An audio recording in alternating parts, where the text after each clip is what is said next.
Welcome to whatever this is called, the show that promises to leave you with a flaky sunburn you just can't stop picking at. I'm Scott Taylor, and this here, as always, is Mr. Steven Garcia. Steve, how are you doing? Scott, what are you waiting for? How are you, Scott?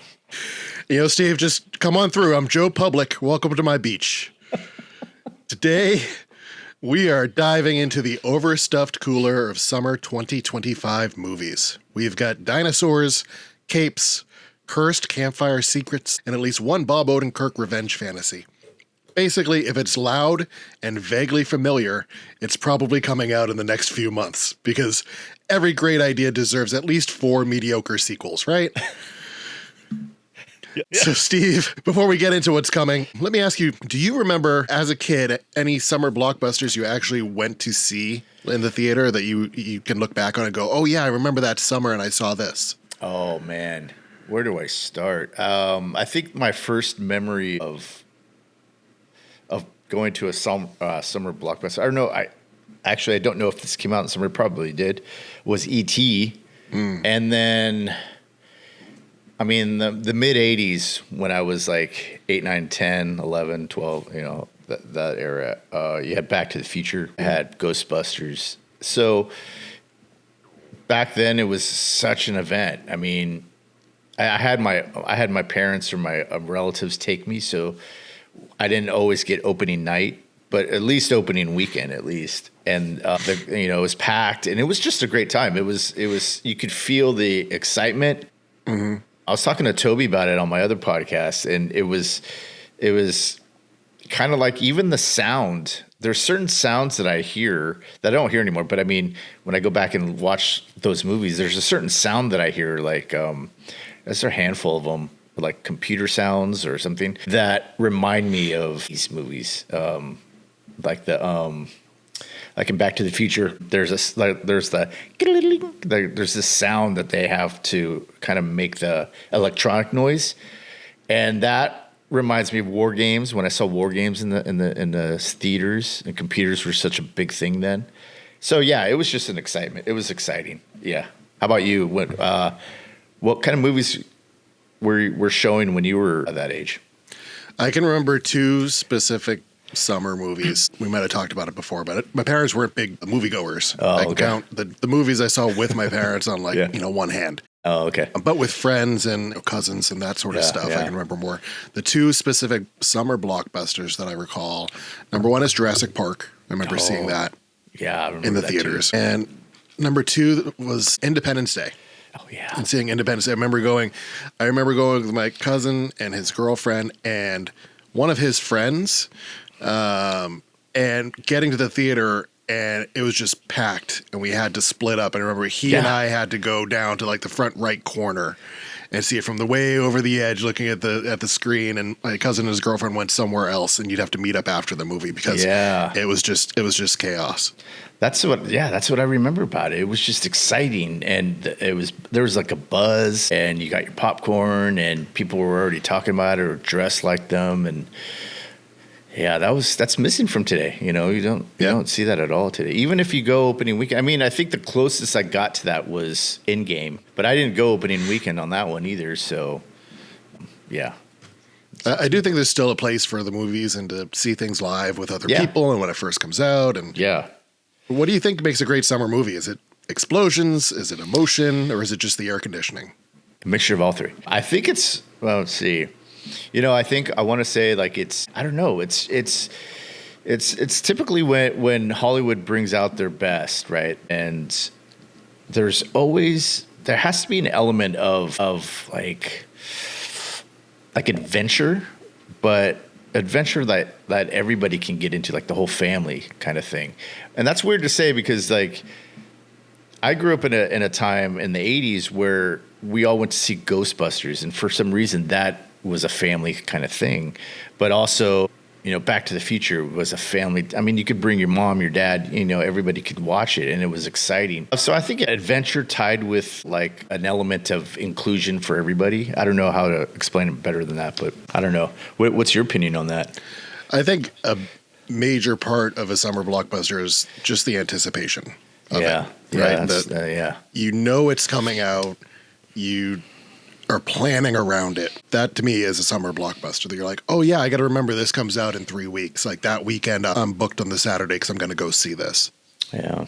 I feel like that's the sign of a summer blockbuster, right? It doesn't so much. It could be multiple things. It could be a period piece. It could be a comedy. It could be something like that. But the build up to something during the summer feels like more than another time of year. Yeah, for me. Yeah, for because sure. Hollywood brings their A game, and so as we go through this list of movies, there's some in here that are like that kind of qualify that what you were just talking about. So. Yeah. And I look forward, like you, I'm looking forward to a lot of these movies, but I am for sure going to talk trash about the reiteration of ideas over and over and over again. Yes. Just being squinched up and spat out at us over the next 3 months. Yeah. Hollywood is definitely microwaving the same 5 ideas and calling them old new visions. Yeah. Right? Yeah. But I'm looking forward to them. I'm going to be there opening weekend to see them. But I'm going to go, this is like the 5th time, what are they going to do with Galactus this time? Right. That's my standpoint. But I don't want people to think we're hating on these. We're just talking about new IPs and new ideas versus drawing off that nostalgia feed. Exactly. And I can't wait to jump in, man. Yeah, so let's get right into it. Let's start chronologically. We're going to start with beginning of July. July is just a couple days away. And first up, because nothing says new ideas like cloning dinosaurs for the 7th time, let's go into Jurassic World Rebirth, where the summer's hottest action star is paleontology. Yes. The true sign of a good movie. Yeah, Jurassic World Rebirth, right? That's the name of it? Yeah. So it's got Scarlett Johansson, and she's coming back. I think, the thing about this is that I don't know if I can say excited for it, but I'm interested in seeing where they take this. And I was doing a little deep dive on this, and it's actually adapted from their second novel of their Jurassic Park books, which I think Jurassic Park, the original with Steven Spielberg, was a lot more gorier, and it was a lot more just frightening, I guess. And obviously, it's Steven Spielberg, so he tends to make it more family friendly. But yeah, I'm kind of interested now that they're adapting it from actual book that they're kind of keeping true to for the most part. That's what I've read. But my question for you, Scott, is: do we really need another Jurassic Park movie? No, we don't. But people love dinosaurs, right? Yeah. That's when you talk about one uniform thing that everyone can circle around. People love dinosaurs. Everybody. Yeah. Had dinosaur toys growing up, and the idea of getting to see something from many, many years ago in the flesh is exciting. Do we need to see it again on the screen? Probably not. They could probably give it a little bit of a breather at this point, build up that anxiety, that anticipation. Yeah. But I don't think we do. I'm not going to say no to it. Yeah. I'm going to go see it. Yeah. Go ahead. No, I'm going to go see it, but they've been rebooted more than Spider-Man. Yeah. How many dinosaurs do we need? Right? We need a T-Rex. We need a long necky guy, a raptor, a Stegosaurus, a Triceratops, some small chicken-looking ones, and then we're Gucci. Right? Yeah. That's all we need for dinosaurs. They don't have to be making now we're going to make this one with this DNA. They don't have to go that far. Come on. You just explained the story. They're showing the many failures that this company had. InGen. This is one of their factory or facilities that they had. So they're cloning dinosaurs. So these are all the failures. And so there's mutated dinosaurs in this one. And they're introducing a new dinosaur. But, that's what makes it interesting, I guess. And that's what I guess is the hook to kind of get people back in the theaters, is that now we have forget Jurassic World and Chris Pratt and all that. No, these dinosaurs are deadly. And I always feel like, well, I'm probably going to wait until, like I did with all the other ones. I saw actually the first reboot. I saw that in the theaters. And then after that, I was like, yeah, okay, I'll just wait. So I think I'm just going to wait. For me, I'm waiting until this comes out streaming. So. I liked World a lot. It was kind of like the first Jurassic Park, where it kind of just went back to the basics a little bit. And did it have, Chris Pratt putting his hand up and going, whoa. Right. Yeah, but it was still at its core Jurassic Park. You're back to a working park that now has bad stuff happen, and now the people are getting attacked, and the dinosaurs are coming back for vengeance. Well, but then once you get into the second and thirds, then you're like, okay, come on. Yeah. Well, it's like what you were saying about, or what I guess the plan in Hollywood is that it's just the sequels are just more and more. So we have more dinosaurs. The movies that you were just talking about, they have more people to get eaten instead of just a family of 5 or 6 or 7. So this one is they're at another island, and these are all the rejects and all the mutated dinosaurs. So, But they've got to go, Steve. They got to get there to extract the genetic material for, that's right. For life-saving medications. Yeah, there you go. Yes, exactly. And then they could put out a goop brand that includes dinosaur DNA in it, and things will go super well. It give you dinosaur strength for like 24 hours. I saw that on dinosaurs, and you got all these spikes on them, and you got really angry. I saw that on the sitcom. They'd already been done. So dinosaurs. All right. Well, I'm excited to see it, but only because of the nostalgia. I think, of so you're going to go see it in the theaters? Yeah, my daughter wants to see it opening weekend, so we'll nice. go. Okay. It's popcorn, it's air conditioning. Yeah. When it comes to summer movies, I'm in. It doesn't take much for me. Yeah. So moving on from dinosaurs, we've got Truth, Justice, and a rebooted franchise. July 11th, we've got Superman. Superman. Steve Superman. Directed James Gunn with David Cornsweet, Nicholas Hoult, and Rachel Brosnahan. I don't know how to say that last name. Sorry about that. Again, I'm excited to see it. We're going to go see it in the theaters. I'm excited. Again, though, it's just, I feel like I'm a little worried only because of, James Gunn he's proven that he can direct these kind of movies. But I think what worries me is that there's just, I think we talked about it in the reaction to the trailer, which was there's just a lot of things in this movie. There's a lot of moving parts. And I hope that Superman just doesn't get lost in the whole, in the wash, because, I think what made the Christopher Reeve movie so spectacular was that it was new, but it also just dealt with Lex Luthor. It didn't have these kind of creatures or space stuff, and that's how it kind of grounded itself in reality as much as you could for a Superman movie. And I think, I kind of have those same worries now. Like, I hope that it's not too bubblegum, nice looking. I don't know what I'm trying to say, but what about you? What do you think about this?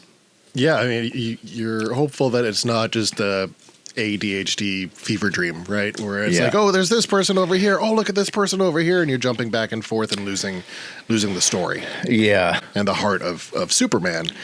Could it get there? Yeah, it feels like there's a lot of weight on this movie. Yeah, James Gunn stepping in, and this being kind of the first kind of retelling of the universe that DC's already created. Yeah, and so there's a lot there, and I feel like he's gonna want to set it up so that there are signposts going multiple different ways to then lead off into these next movies with other characters and other ideas.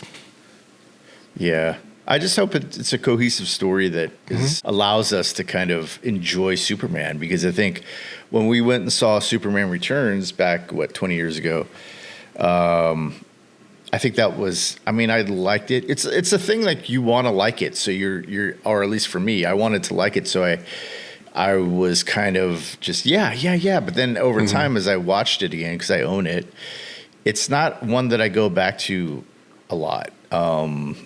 I think, Superman was good. I think Lex Luthor was good, but it just didn't have enough action, and that's the thing. That was what I was just saying about him versus Lex Luthor, is that you have to there's a fine line between being, boring and being, the 79 Superman. So you got to find that balance. And so I hope they do.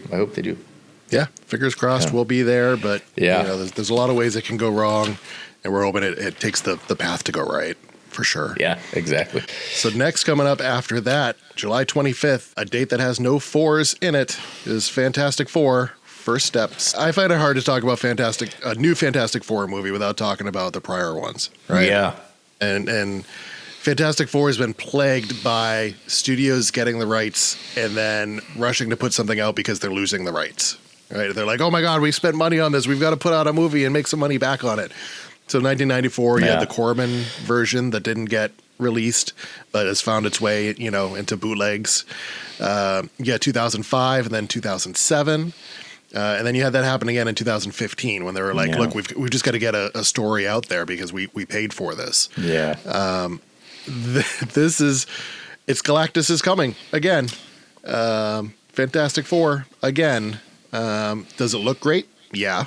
But I'm also kind of getting to the point where Pedro Pascal is Pedro Pascal, meaning any role he's in, I see it's Pedro Pascal. I can't see past it's a person playing a role.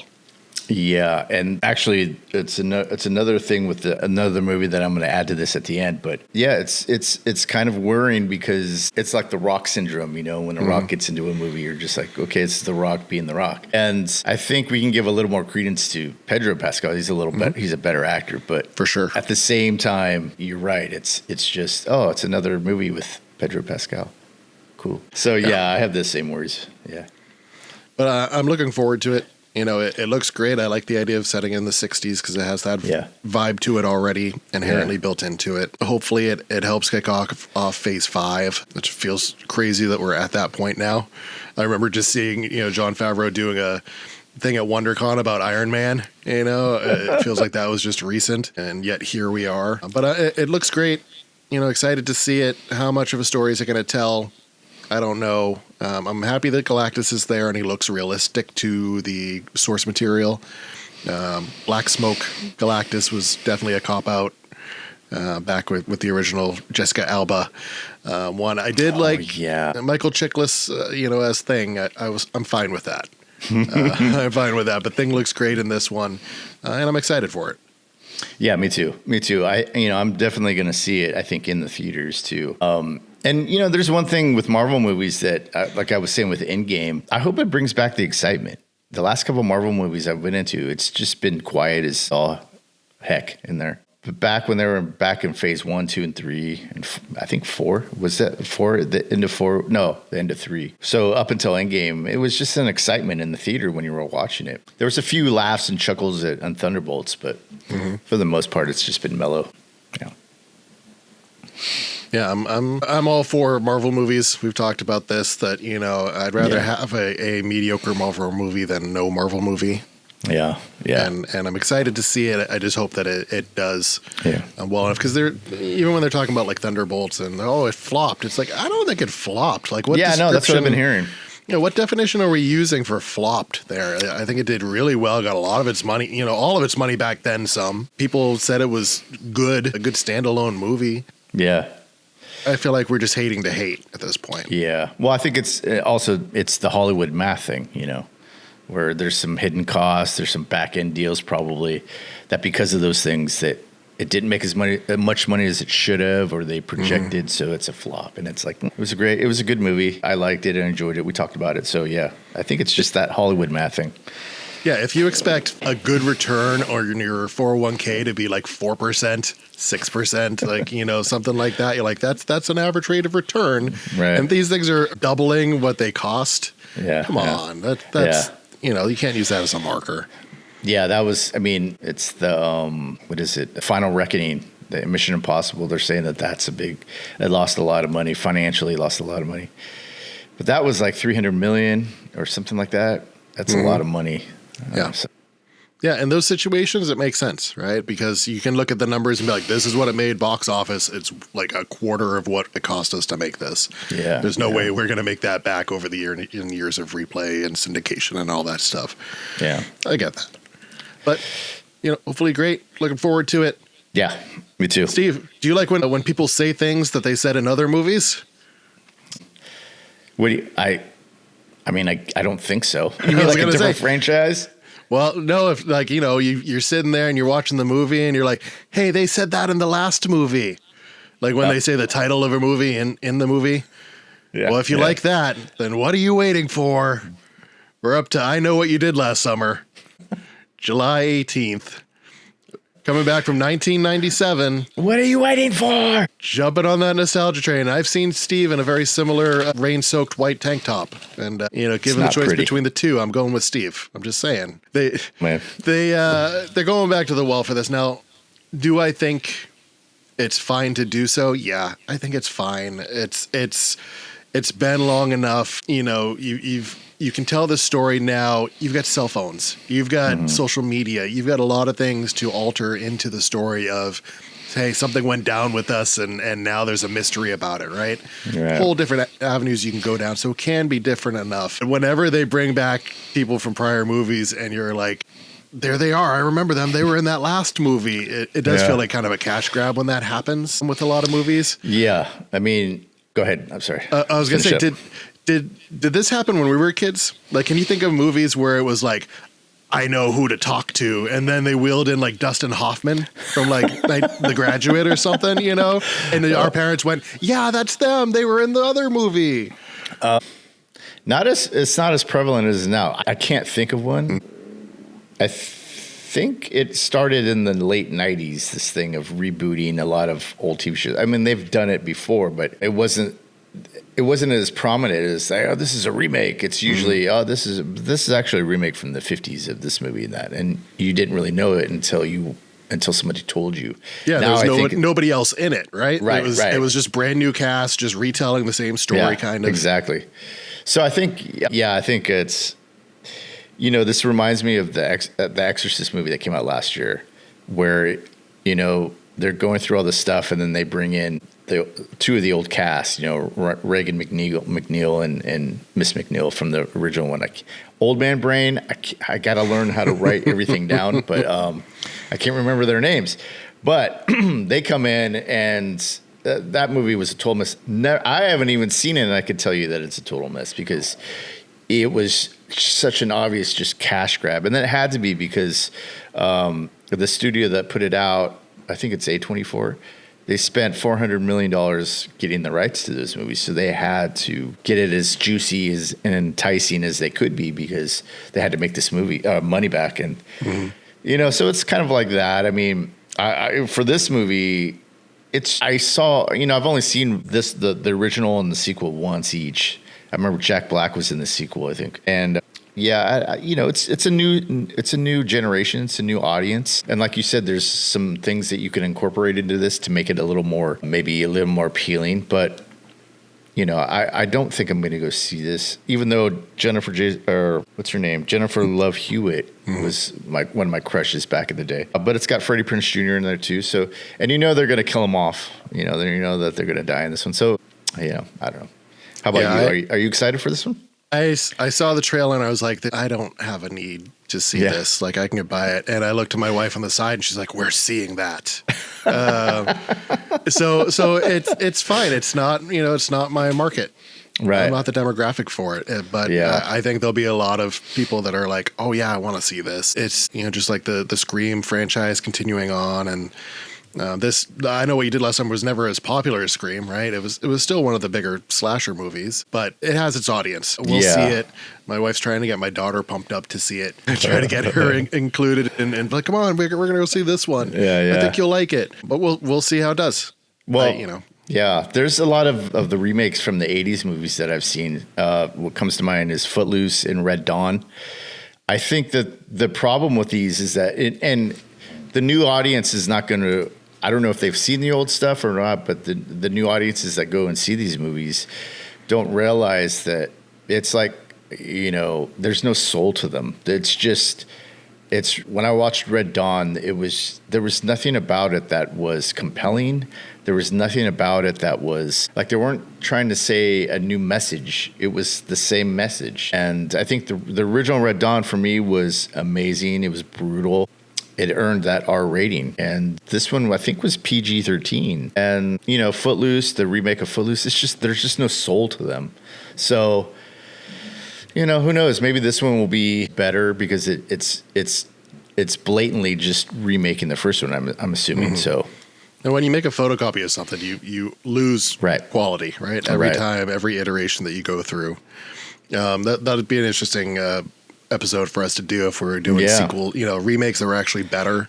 I'm in. And ranking remakes that, what is this, an A, a B, a C, a D? What is it? That's interesting. Yeah, I would be into that, man.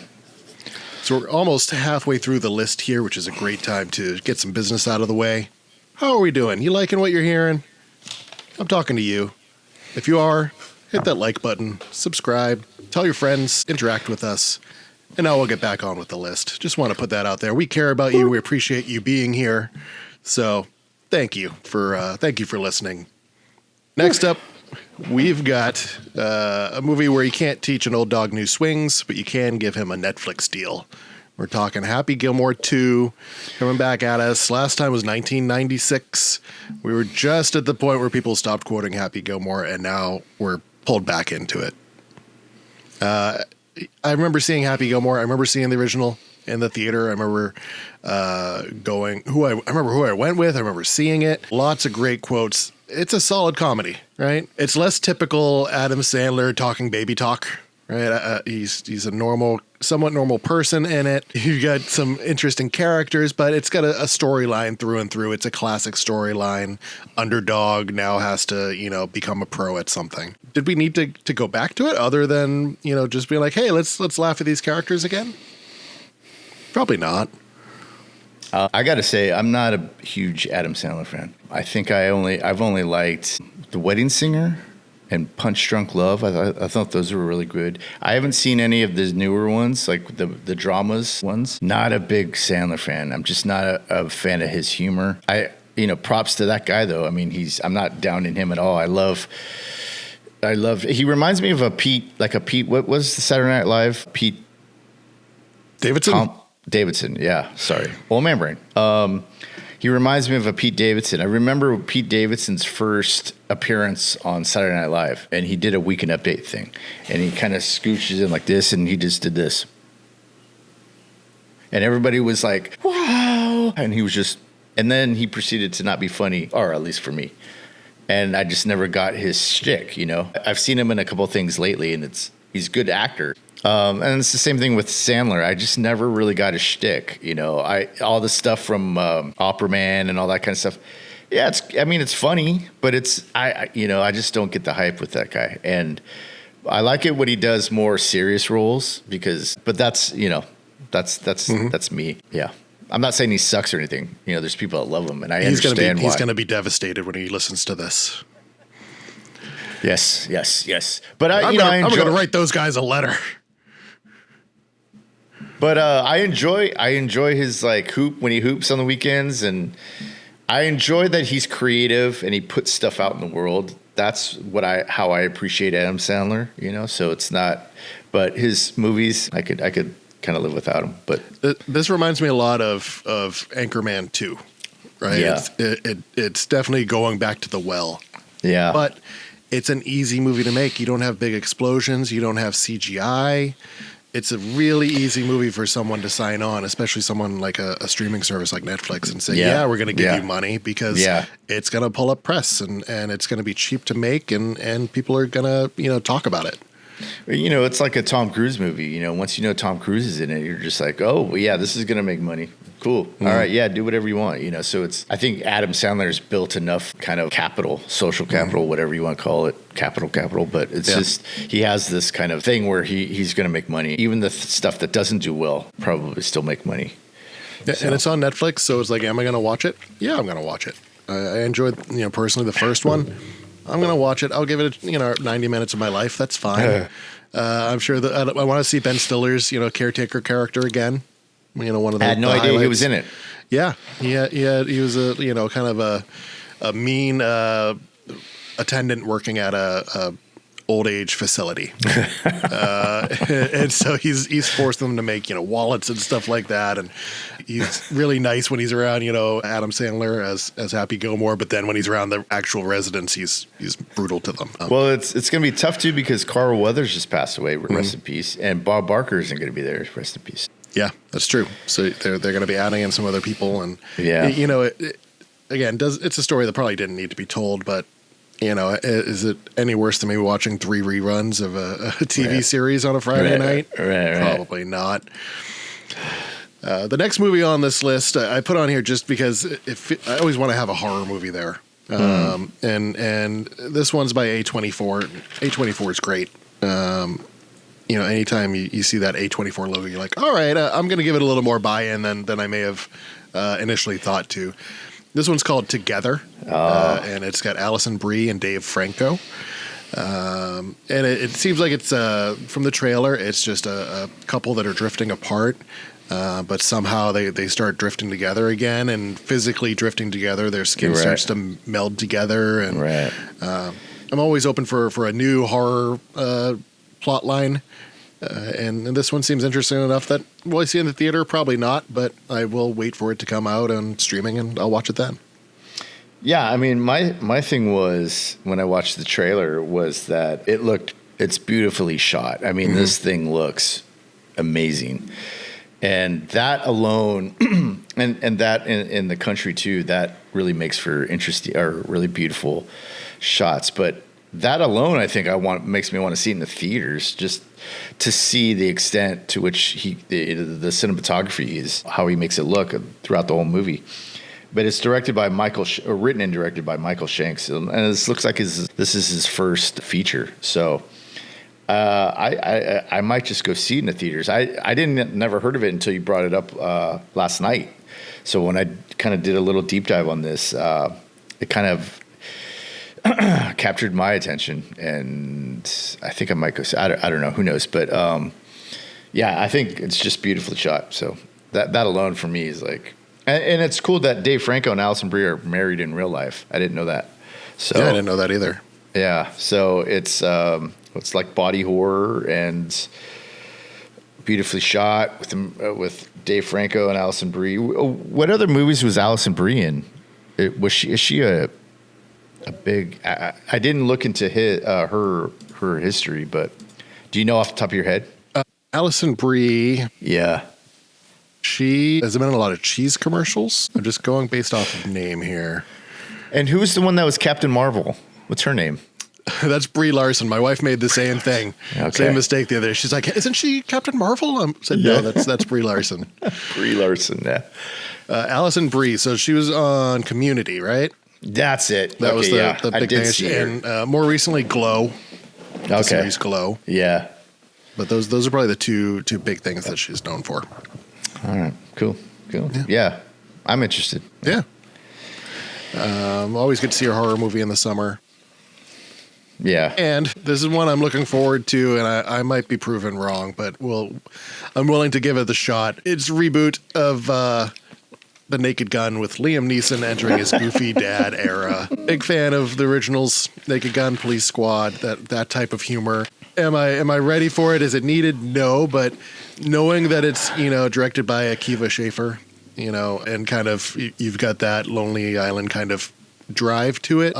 That makes me go, okay, this one has a shot at being funny. Yeah. I think when I first saw the trailer that dropped a couple weeks ago, I was initially worried because it's hard for me to think, and not that it was any kind of obscene humor or anything, but I just worried about how that character can fit into today's modern age. And I'm like you, kind of like what you said, I'm really not that worried anymore after I've seen more of it. And because I think part of the charm of the originals were it just made fun of everything. So it wasn't just one thing. It was kind of like Airplane. It was the same creators as Airplane, but I mean, it was just kind of that thing where everything there was subtle jokes, there was over the top jokes, in your face, whatever. So I think it should do well. I mean, I'm not too worried about it anymore. Yeah. Do today's kids know what Naked Gun was? Did they see the Naked Gun movies? Probably not. Even as a dad, it's like I haven't gone back and shown my kid the Naked Gun movies. Uh-huh. But will it find an audience? I think it's going to be truly just nostalgia driven. I don't think you're going to get any new viewers out to see this movie. Yeah, that's interesting. Another thing was Liza Koshy. She was a big Vine star. I remember in Vine, and now she's making movies. So that's great. I mean, I didn't know where she went. She was one of those Vine people that she was huge on Vine, and then once Vine went away, a lot of these people went away. They didn't go right to Instagram or anything like that. So I was always wondering. I'm like, oh, what happened to her? But obviously she's acting, so good for her. Nice. I do think with the plot being that everyone's pretty much a child of the original characters. Yeah, I think that's great. I think that works out super well when you've got a team of people, and you can be like, yeah, these are their kids, these are their spawn. Like that makes complete sense to me, and I'm willing to buy into that versus a reboot of something where it's just we're playing the same characters. Well, there's a lawsuit, or no, not a lawsuit. I don't know what it is, but there was some controversy because the makers of this movie did not refer or include at any time the original makers of Naked Gun. So they kind of got their panties in a bunch. I mean, I can kind of agree with that. I mean, if you're going to make something that I created and then someone else takes it and doesn't even bother telling me, because I feel like part of that is too that they weren't told, or they were trying to make it one back in the early 2000s, and it just didn't happen. And so I don't know. I mean, I think that it's, I would have not brought in like to help me make it, but I would have been like, hey man, can I get your blessing? Because we're going to do this and you guys are the goats. And so, I don't know. Big controversy. I didn't hear about it until I did a deep dive on it a couple of days ago. So, yeah, we'll see how that plays out. Yeah. Well, next up on the list, August 8th, pooping yogurt sales are down, so Jamie Lee Curtis is back. We've got Freakier Friday. Original, 1976, and then the remake was 2003, so we're talking 20 years since the last movie. And it was a little bit out of my age range in 2003. Yeah.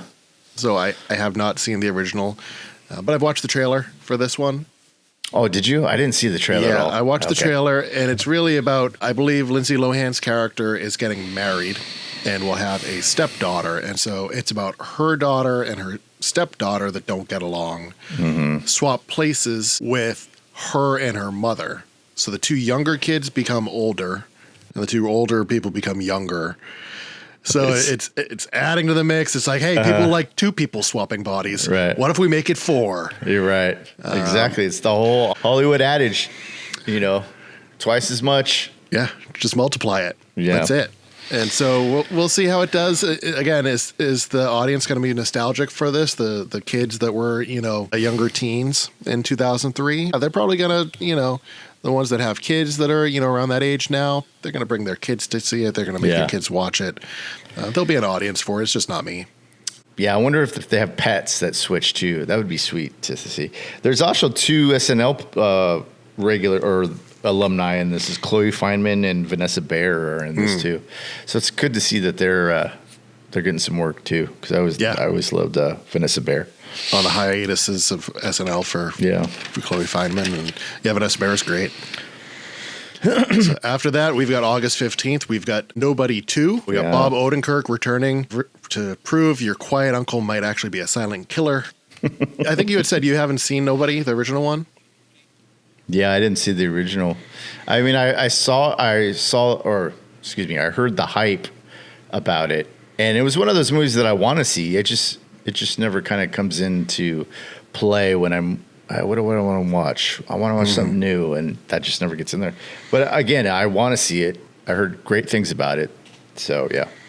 Yeah, it feels like a throwback to the 70s revenge kind of violence movies. Oh, okay. It's a retired government assassin pulled back in from some seemingly random events and his own hubris. It's a love letter to the days when one dude with a mysterious past could solve everything with a revolver and some unresolved trauma. Yes. And this one, the original one, he goes crazy because someone breaks into his house and steals his daughter's kitty bracelet. The fact that he then goes and kills people, and now we're at a second movie where he can just go on vacation.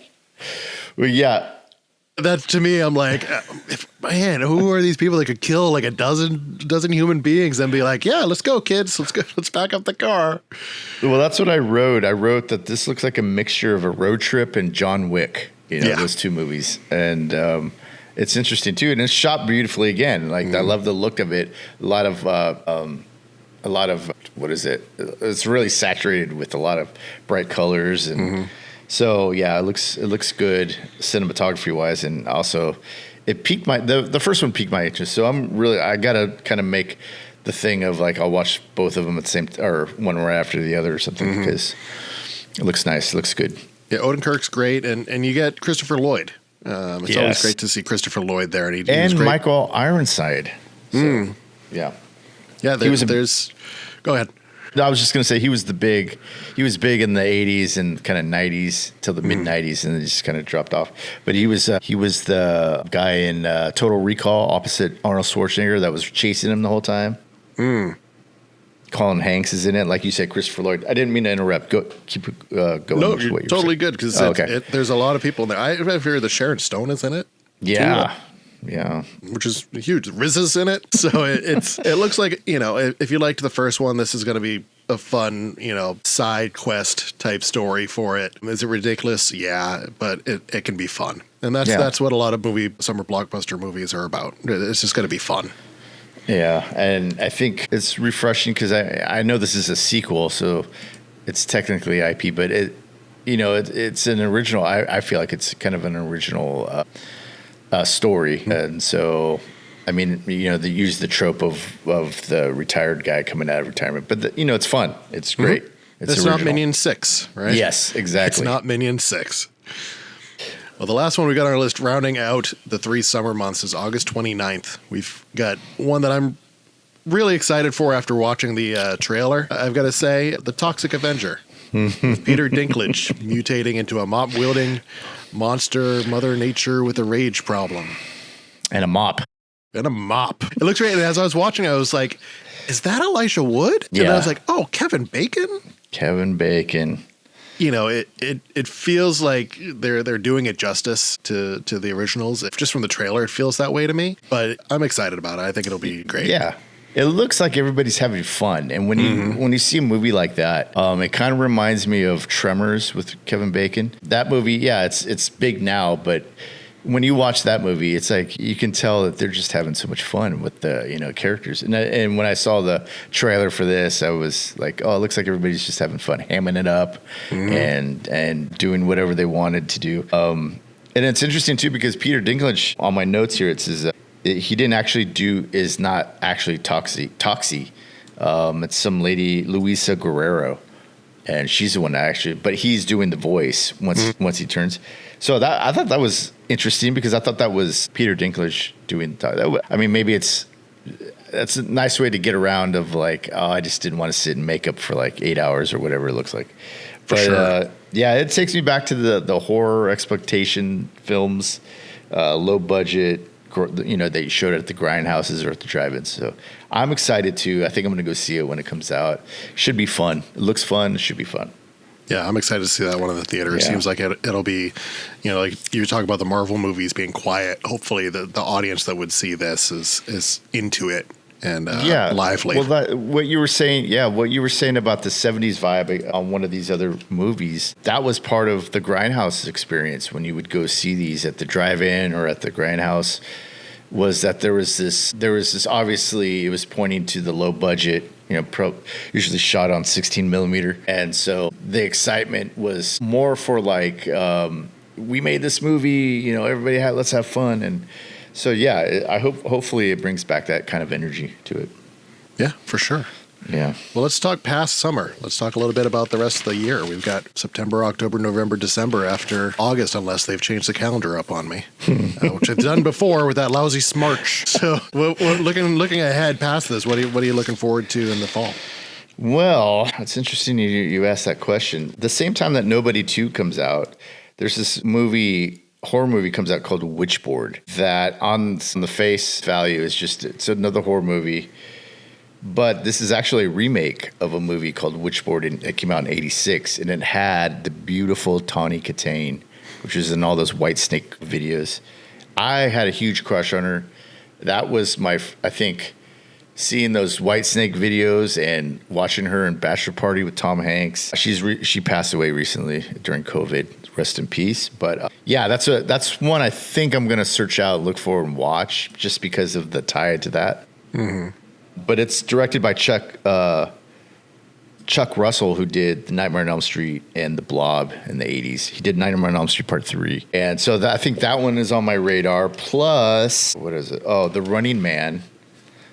with Glenn Powell. Now, this is something that, again, with the Pedro Pascal thing, Glenn Powell's in everything. It's getting to the point where, it's like, oh, that's just Glenn Powell. But it's a remake from the 1987 Arnold Schwarzenegger film, The Running Man, from a story from Richard Bachman, which is Stephen King. So I'm looking forward to those two, plus Frankenstein on Netflix with Oscar Isaac, Jacob Elordi, Lars Michelson, and Christoph Waltz. So I'm looking forward to those three. How about you, Scott? I agree with those. And Frankenstein looks great. Yeah. It looks like it's shot well. The story telling of it looks great. It looks like it's adapted from the book as opposed to these other iterations that we had. So, yeah. Yeah, like the story of Frankenstein has grown, and it's turned into its own thing. So it'll be interesting to see one that is true to the source material. Yeah. That looks great. And funny you talking about Running Man, because The Long Walk is out this fall too. And it was interesting to me to go, wow, there's 2 Stephen King movies coming out, like kind of shorter stories. Yeah.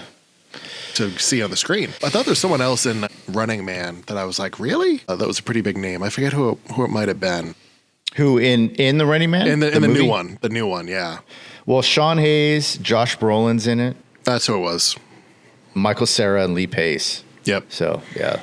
Yeah, so that looks great. I'm excited for The Long Walk. I remember reading it. I worked in a call center and just on the phones, and you'd sit there when it was dead, and I'd have a Stephen King book with me, and I'd read through it. I remember reading The Long Walk. That's one of the books that I had read during that time. Yeah. So I always thought, how are you going to make this into a movie? Because what's the story? It's not entertaining. But now, we as a society love the whole Hunger Games, Squid Games aspect of these stories. So it's the right time for it, and I think it'll find that wheelhouse of those people that love those types of movies. Yeah. Yeah, I'm looking forward to that. I mean, I'm looking forward to it looks good, that the way it's shot, it looks good, I think. And so that's the reason why it's not, I have the worries that you have, that you just described, like how they're going to make this into a compelling storyline. But I haven't read the short story either. So. But yeah. It's good. How about you? That's the main one I'm excited for this fall. I know there's other big blockbusters. Zootopia 2, I think, is coming out in December, which I'm sure will be a big movie. But Wicked, the second piece of Wicked, comes out, I believe, in December. So that's going to be huge. That's going to do well. I'm excited to see that too. Predator Badlands actually is coming out too, that I didn't mention, with Elle Fanning. I've seen the previews or the trailer, or the teaser trailer. I don't know which one it was, but when they get into the thing about Hollywood too, amongst a lot of other things, is that when something hits, they're just immediately, all right, let's make 10 of these, And so I think when Predator kind of came out during the shutdown with Prey, I think it came out on Hulu, and that was a kind of a big hit. And then with the thing with Alien, Romulus, which I wasn't a big fan of, but it seemed to do well. I think now they're like, okay, we're back. Let's pump out all this stuff. Because there's a Predator animation that came out on Hulu, and I haven't seen it yet. But, it's just this thing of like, I get wary. I want these to do well, but it's that case of this Disney Plus, Star Wars, and Marvel stuff. It's like, just let me breathe. Let me just have some time to have this, let me enjoy this. And then maybe I'll go see another one. But so I get weary of that. And so, I don't know. They find oil and they bleed it dry really quickly. Yeah. So who knows?